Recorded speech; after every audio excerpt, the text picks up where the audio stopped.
otro que se titula Actúa.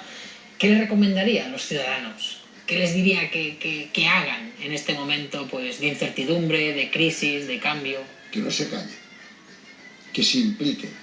Ya está bien de callarnos, ya está bien, tenemos todos que decir el tiempo del silencio, el tiempo de ser súbditos, allí todos calladitos, esto se ha acabado. Yo siempre he puesto el ejemplo de una mujer llamada Rosa Parks. Rosa Parks, una costurera de Montgomery, no se levantó del autobús cuando subió el hombre blanco. En lugar de ir a dormir a su casa, fue a dormir a la comisaría. Rosa Parks, con aquella semilla, fue la que movió todo el boicot a los autobuses por parte de los negros en Alabama.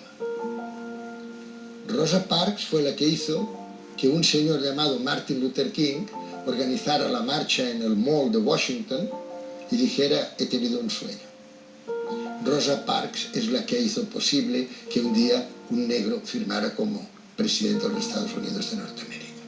Que nadie lo olvide, porque si somos millones los que damos un paso, daremos un gran salto. Si no, seguiremos en las manos de unos cuantos que tienen el gran dominio del mundo.